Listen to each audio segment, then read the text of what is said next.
নমস্কার, আমি ডক্টর ইন্দ্রনীল পাল। আমি একজন অর্থোপেডিক এবং জয়েন্ট রিপ্লেসমেন্ট সার্জন। আজকে আমি যে জিনিসটা নিয়ে আলোচনা করব সেটা হলো হাঁটুর ক্ষয়, কার্টিলেজের ড্যামেজ এবং তার একটি আধুনিক চিকিৎসা পদ্ধতি। আমাদের শরীরের সবথেকে গুরুত্বপূর্ণ জয়েন্ট হলো হাঁটু, এবং সেটা যখন ক্ষতিগ্রস্ত হয় এবং তার যখন কার্টিলেজ ড্যামেজ হয় তখন আমাদের বিভিন্ন রকম সমস্যার সম্মুখীন হতে হয়। সেই সমস্ত সমস্যাগুলো আমাদের দৈনন্দিন কাজকর্মে যথেষ্ট পরিমাণে বাধা সৃষ্টি করে।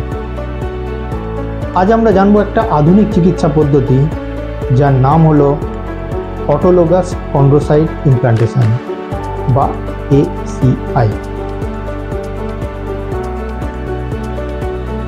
প্রথম প্রশ্ন হলো কার্টিলেজ কি এবং সেটা কেন গুরুত্বপূর্ণ। কার্টিলেজ হলো এমন একটা মসৃণ টিস্যু যেটা যে কোনো হাড়ের ওপর জয়েন্টের মধ্যে থাকে এবং দুটো হাড়কে সেপারেট করে রাখে। এই কার্টিলেজের অবস্থানের জন্যই আমরা সহজ স্বাভাবিকভাবে হাঁটাচলা বা দৈনন্দিন কাজকর্ম করে থাকি। কোনো একটি কারণে, স্পেশালি সাধারণতভাবে ট্রমাটিক কারণের জন্য যখন এগুলো ক্ষতিগ্রস্ত হয় তখন আমাদের কার্টিলেজ ক্ষয়ে যাওয়ার কারণে হাড়গুলো এক্সপোজড হয়ে যায়, যেগুলো পেনফুল বা ব্যথা দেয়। কার্টিলেজ যখন ক্ষতিগ্রস্ত হয় সেটা খুব সহজে রিপেয়ারেবল হয় না।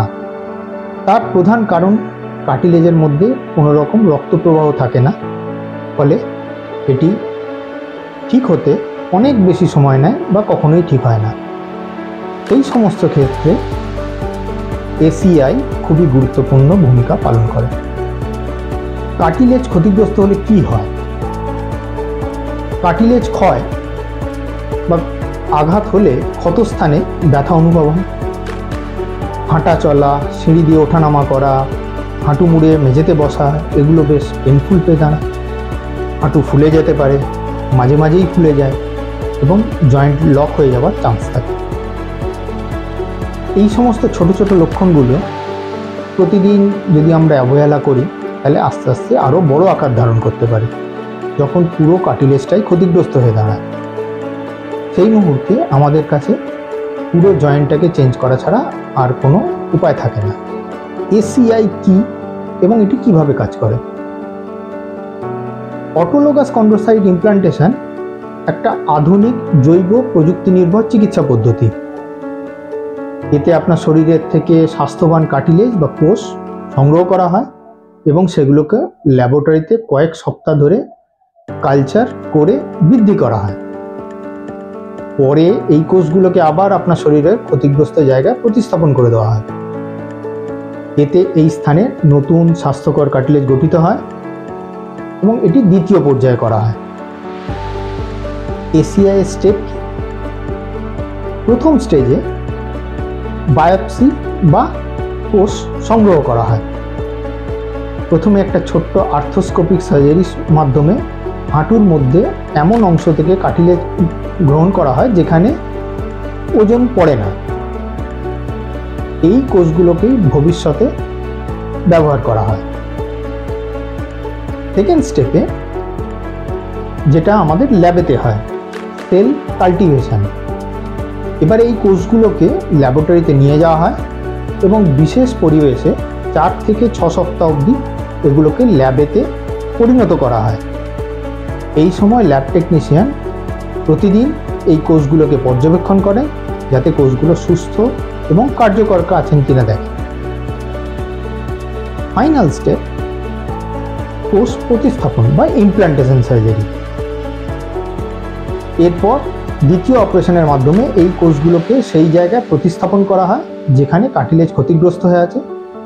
এই কোষগুলো ধীরে ধীরে নতুন কার্টিলেজ টিস্যু তৈরি করে এবং জয়েন্টকে স্বাভাবিক গঠন এবং কর্মক্ষমতা ফিরিয়ে আনতে সাহায্য করে। প্রশ্ন হলো, কাদের জন্য এই চিকিৎসা উপযুক্ত? ACI সাধারণত এই সমস্ত রোগীদের জন্য উপকারী যাদের বয়স 18 থেকে 50-এর মধ্যে এবং যাদের একটি নির্দিষ্ট স্থানে, মানে একটা ফোকাল এরিয়াতে কার্টিলেজ ক্ষতিগ্রস্ত হয়েছে। মোরওভার, তার কোনো অস্থি বা হাড়ের ক্ষয়ক্ষতি হয়নি। এবং ফাইনালি সেই সমস্ত পেশেন্টদের কোনো রকম সিস্টেমিক আর্থ্রাইটিস নেই।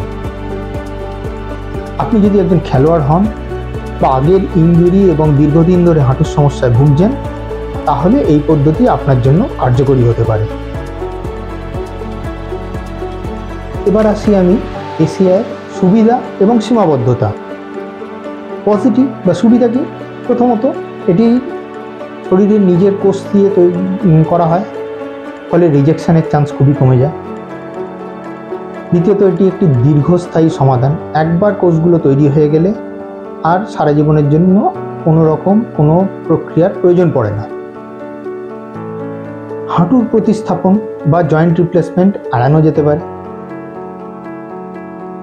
যারা ইয়াং অ্যাক্টিভ পেশেন্ট, যেমন প্লেয়ার, ডান্সার, জিমন্যাস্ট, তাদের জন্য এই পদ্ধতি খুবই কার্যকরী। এর সীমাবদ্ধতা বা নেগেটিভ পয়েন্ট কি আছে? প্রথমত, এটা দুটো স্টেপে সার্জারি করতে হয়। দ্বিতীয়ত, এটা একটা ব্যয়বহুল চিকিৎসা এবং নির্দিষ্ট ধরনের রোগীর জন্যই এটা শুধুমাত্র কার্যকরী, সকলের জন্য নয়। ফাইনালি, এর রিকভারি টাইম যথেষ্ট বেশি, কয়েক মাস অবধি এর রিকভারির জন্য সময় লাগে। রিকভারি বা রিহ্যাবিলিটেশন কীভাবে করা হয়? সার্জারির পর হাঁটুতে ধীরে ধীরে ওজন দেওয়া শুরু করতে হয়। একজন ফিজিওথেরাপিস্ট যার তত্ত্বাবধানে ব্যায়াম, stretching, step by step rehab খুবই জরুরি হয়ে পড়ে। পুরোপুরি সুস্থ হয়ে উঠতে প্রায় 6 থেকে 9 মাস পর্যন্ত সময় লাগতে পারে, তবে নিয়ম মেনে চললে রেজাল্ট অসাধারণ হয়।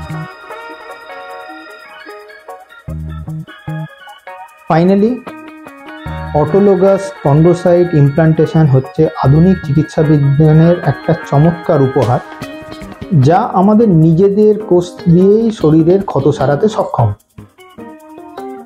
ফলে এটি একটি হাইলি স্পেশালাইজড চিকিৎসা। এর প্রয়োজনীয়তা নির্ধারণের জন্য আপনি একজন অর্থোপেডিক সার্জনের পরামর্শ নিতে পারেন।